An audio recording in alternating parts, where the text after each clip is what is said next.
my family moved to town the summer before my junior year, I quickly realized there was a weird divide in my new school. The neighborhood I lived in was filled with newer houses, most belonging to wealthier families. Meanwhile, there were older parts of town where families had lived for generations, and they weren't as well off. It wasn't something anyone talked about directly, but you could feel it. The way certain kids stuck to their own groups, the way the parking lot had a clear distinction between beat-up old cars and brand new ones. On my first day, I stood in the cafeteria scanning the room for somewhere to sit when a kid waved me over. "Hey, new guy, right? Sit here," he called, gesturing to an empty seat at his table. His name was Aaron, and he seemed cool enough. He was lanky, wore a faded band tee, and had the kind of shaggy hair that looked like he never really brushed it. We talked about video games, music, and how boring school already felt. "You should hit up the skate park after school," Aaron said between bites of his sandwich. "I go there all the time." I hesitated. "Yeah, sure," I shrugged. I didn't really skate, but I figured I'd give it a shot. That afternoon, I met him there. Aaron wasn't great at skating, but he acted like he owned the place. He showed me how to drop into the bowl, though I barely managed without face planting. After that, we started hanging out more. At first, I didn't think anything of it. He didn't seem to have many other friends, and I was the new kid, so it made sense.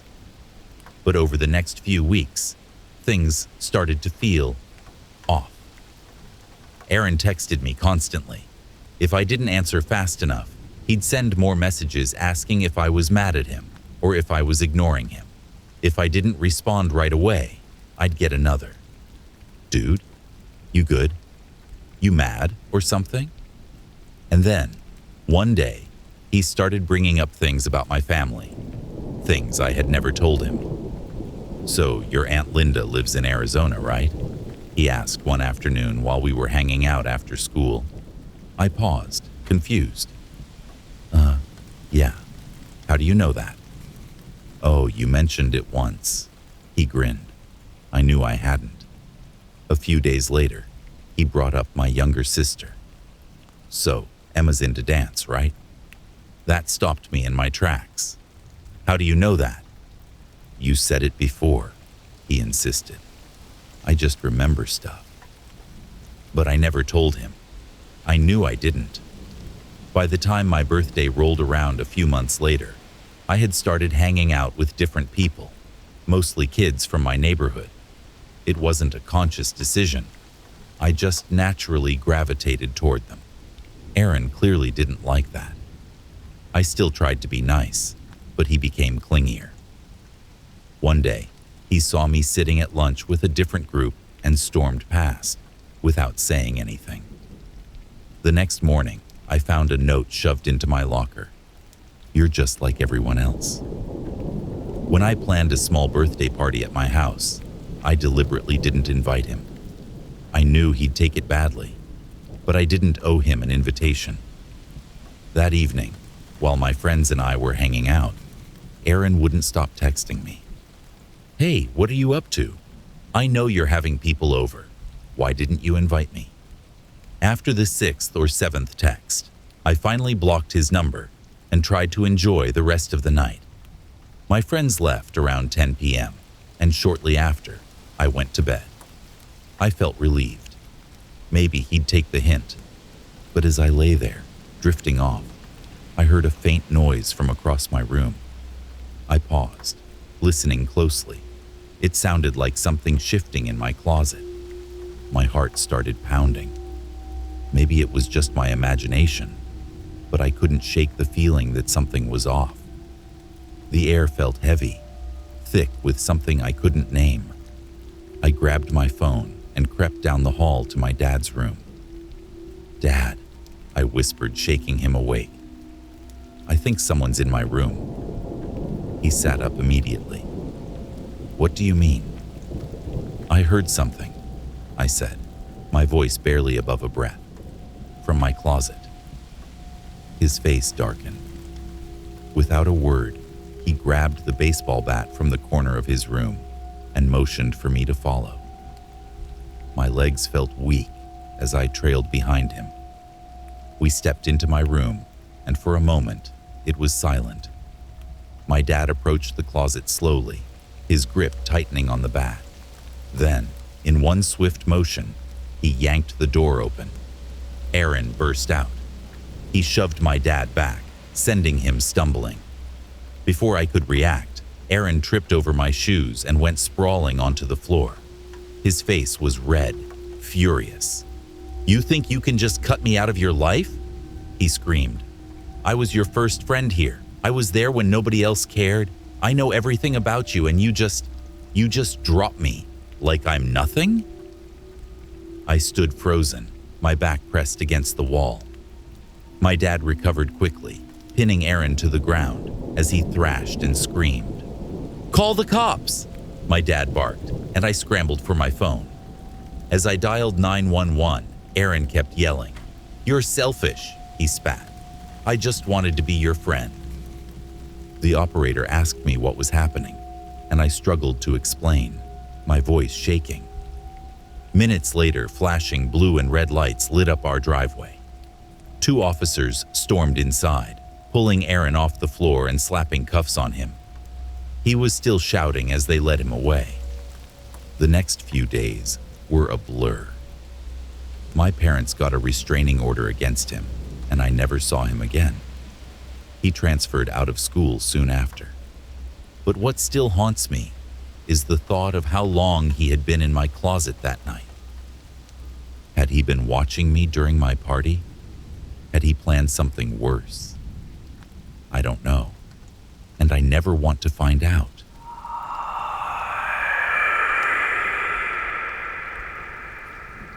When I started college, I never expected to find a friend group like ours. Jamie, Leah, Jacob, Mark, and I clicked instantly. All of us were theater majors, constantly hanging out between classes, rehearsals, and late-night study sessions. We never dated within the group. It just wasn't like that. We were a family. For 3 years, we were inseparable. We had traditions, weekly movie nights, late-night drives to fast food joints, and spontaneous road trips to the beach. If one of us had an audition or a big performance, the rest of us were there, cheering in the front row. It felt like we had built something that would last forever. But as graduation crept closer, things started to shift.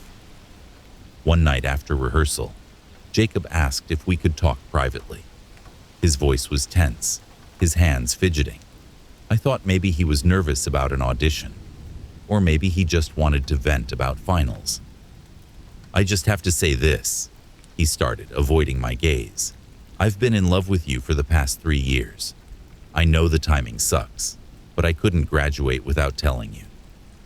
My stomach dropped. "Jacob." I hesitated, choosing my words carefully. "I really care about you, but I don't feel that way." His face didn't change at first. He just nodded slightly, like he'd already expected my answer. "I don't want to ruin our friendship," I continued. "You mean too much to me." To my relief, Jacob let out a small chuckle. Yeah, I get it. Don't worry about it." I smiled, hoping we had dodged something messy. "Thank you for understanding." He nodded again, but something about the way he looked at me, too long, too calculating, left a strange feeling in my chest. For the next few days, everything seemed normal. But then Jacob started acting different. It started with small things. He began complimenting me more, saying things like, "You always know exactly what to say," or "I feel like no one understands me like you do." His texts became more frequent, little messages throughout the day. "Thinking about you. Hope you're having a good day. Let's grab dinner tonight. Just the two of us? At first, I ignored it, but when he asked again, his tone a little too eager, I had to be blunt. Jacob, I meant what I said. We're friends, and that's all we're ever going to be. That was the last real conversation we had. After that, Jacob practically disappeared from my life. He stopped sitting with us at lunch. He barely spoke in class. At first, I thought he was just hurt and needed space. But then, I started noticing him. Everywhere. I'd be at the library, and he'd be sitting just a few tables away, pretending to read. I'd go to the cafeteria, and he'd be in the corner, watching. At first, I tried to convince myself it was a coincidence. College campuses weren't that big, right? But it kept happening. One night, Leah and I were walking back to our dorms after grabbing food, and she suddenly grabbed my arm. "Don't turn around," she whispered. I stiffened. Why? He's behind us. I swallowed hard and kept walking, my hands clenched into fists. We took a different route back to my building, making sure to stick to well-lit areas. When we finally reached the dorm entrance, I turned my head just enough to catch a glimpse. Jacob was standing across the street, watching. Leah stayed with me that night. I barely slept. A few days later, Mark and I were paired for a class project. We planned to meet at his apartment to work on it. With our group being so close, we all had keys to each other's places. When I let myself in, the apartment was quiet. I texted Mark, "Hey, I'm here, where are you?" "Stuck in traffic. Be there soon. Jacob left a bit ago. Said he didn't want to be around when you got here." I tried to relax, but something felt off. The air in the apartment was stale, like it had been closed up for too long. I could feel the hairs on the back of my neck standing up. For some reason, my feet carried me down the hallway, toward Jacob's room. I don't know what I was looking for. Some kind of proof that I wasn't crazy. I stepped inside. Everything looked normal. His bed was neatly made. His desk was lined with scripts and notes. But then I noticed something sticking out from his closet. A piece of fabric. It looked like my hoodie. My pulse pounded in my ears as I walked over and pulled the closet door open. I felt the air leave my lungs. Inside was a shrine. Dozens of pictures of me pinned to the walls, some from group outings, others taken from a distance on campus. I scanned the photos, my stomach turning. There were notes beneath them, written in Jacob's handwriting. "Saw her at the coffee shop today. She looked beautiful. She left class early, wonder why. She wore the blue sweater today, my favorite." I stepped back, bile rising in my throat. That's when I noticed a notebook on the desk. I flipped it open and my vision blurred. A detailed log of my whereabouts. When I went to class, where I studied, when I grabbed coffee, even times when I had been home alone. Panic surged through me. I grabbed my phone and snapped as many pictures as I could, my hands shaking. I turned to run and froze. Jacob was standing in the doorway. "You weren't supposed to see that," he said quietly. His voice was eerily calm, but his eyes were empty. My breath hitched. "You're a freak," I spat, hurling a couch cushion at him and sprinting for the hallway. I almost made it. Jacob lunged, grabbing my arm. We tumbled to the floor. His grip was too strong. I twisted, kicked, but he held on. "Why couldn't you just let me in?" he hissed. Suddenly, Mark's voice boomed from the doorway. "What the F is going on?" Jacob barely had time to react before Mark yanked him off me, throwing him to the floor. Jacob scrambled to his feet, but Mark swung hard, knocking him out cold. I gasped for air, my body trembling. Mark turned to me, wide-eyed. What the hell just happened? I shakily handed him my phone. Look. Mark scrolled through the pictures, his face going pale. Oh my God. He never let me in his room, ever. We called the cops. They arrived within minutes, dragging Jacob out of the apartment in cuffs. He didn't fight, he just kept staring at me. Our friend group never recovered after that. We tried to act normal, but it was impossible. A few months later, we graduated and went our separate ways. I still talk to Jamie and Leah sometimes. Mark and I lost touch, but I still wonder, how long had Jacob been watching me? And what would have happened if I hadn't found that closet?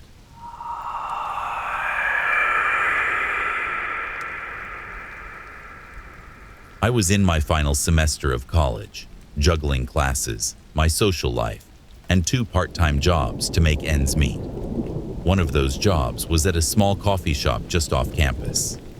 It wasn't a bad gig. The customers were mostly friendly, the tips were decent, and I got all the caffeine I could ask for. The only downside was that sometimes I worked late shifts, which meant walking back to my apartment alone at night. But I never felt unsafe. At least, not at first. That changed when Tyler started coming in. At first, he seemed like any other regular. He came in every morning at 7:45 a.m. sharp, always ordered a medium black coffee, and always sat in the same spot by the window. He never brought a book or headphones, just his phone, which he barely looked at. He just watched. At first, I thought he was just socially awkward. Some people are. But then he started trying to talk to me more. Morning, Mallory. I froze for a second. I had never told him my name. Sure, he could have heard one of my coworkers say it, but something about the way he said it sent a chill down my spine. Hey, I said politely, handing him his coffee. The usual. He smiled. You always get my order just right. You're good at remembering things. I laughed it off, pretending it wasn't weird. But after that, he started asking me personal questions, where I was from, what my major was, if I lived nearby. I kept my answers short and vague, hoping he'd take the hint. He didn't. One day, he came in just as we were about to close. The shop was nearly empty, just me and my coworker Liam. Tyler lingered by the counter, waiting until Liam went to the back before speaking. You don't have a boyfriend, do you? He asked casually. I stiffened. Why? He shrugged. Just curious. Yeah, I do. I lied. He's picking me up after my shift. Tyler's expression didn't change. That's nice. Then he left, without ordering anything. That night, I walked home with my keys clenched between my fingers, just in case. Over the next few weeks, I started seeing him outside of the coffee shop. At first, I thought it was a coincidence. College campuses aren't that big, right? But then, it kept happening. I ran into him at the library while studying for midterms. Didn't expect to see you here, he said, sitting at the table next to me. I gave a forced smile. Yeah, well, gotta study. The next day, I saw him at the bookstore where I worked part-time. He didn't buy anything, just walked around for a while before leaving without a word. Then, one night after my shift, I walked outside and saw him leaning against my car. Hey, Mallory, he said like we were old friends. Thought I'd make sure you got home safe. My stomach twisted. How do you know this is my car? He smiled. I notice things. I turned on my heel and walked straight back inside, telling my manager I needed a ride home. When I peeked outside later, Tyler was gone. The next morning, I blocked him on Instagram, but that didn't stop him. A few nights later, I was closing the shop alone. Liam had left early, and I was finishing up the last few tasks. As I turned off the lights and locked the door, I got that creeping feeling again, like I was being watched. I turned around and saw a car parked across the street. Engine off, headlights dim. Tyler's car. I walked as fast as I could, my heart pounding. When I got to my apartment, I locked the door behind me and double-checked all the windows. I told myself I was just being paranoid. Then, a few days later, I found something on my doorstep. A small gift bag with a box inside. A silver necklace. A tiny coffee cup charm dangling from the chain. I felt sick. That night, I stayed at my friend Leah's place. When I told her what happened, she insisted I call the police. But what could I even say? Hey, this guy buys coffee from me and knows my car. Oh, and he gave me jewelry. It wasn't a crime to be creepy. But then, something even worse happened. Leah and I were watching a movie when her phone buzzed. She looked at the screen and her face drained of color. Mallory. He just followed me on Instagram. My chest tightened. I grabbed my phone and checked my blocked list. His profile was gone. He had made a new account. We reported it to campus security the next day. They promised to keep an eye out, but again, unless he made a direct threat, there wasn't much they could do. I tried to go about my normal routine, but I was constantly on edge. Then one night, I came home late after a group project and noticed something strange. My apartment door was slightly open.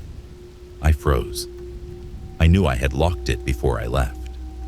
I reached for my phone with shaking hands and dialed 911. As I stood there, I thought I heard something, a soft shuffle, coming from inside. The operator told me to stay outside and wait for the police. When they arrived and searched the apartment, they found nothing.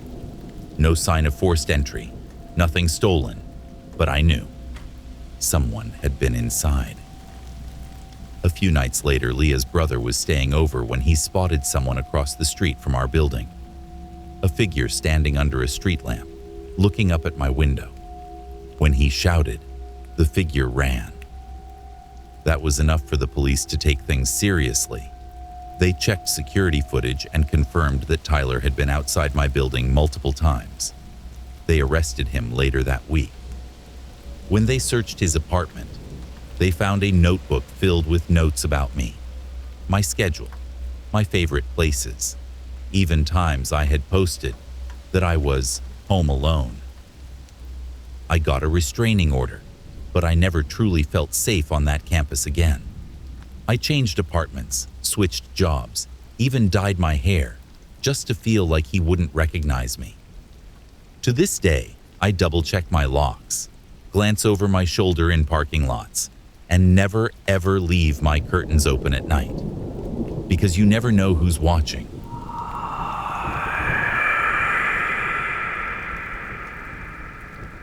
Thanks for stopping by the channel. We hope you enjoyed these 3 truly terrifying stories. If you want to hear more just like this one, subscribe to our channel and turn notifications on so you can be reminded when we post a new long-form video every Tuesday at 10 a.m. If you have a story you'd like to hear read on the channel, email it to us at officialnightmarenarratives@gmail.com, and you might just hear your story read in a future episode. Thanks again for listening.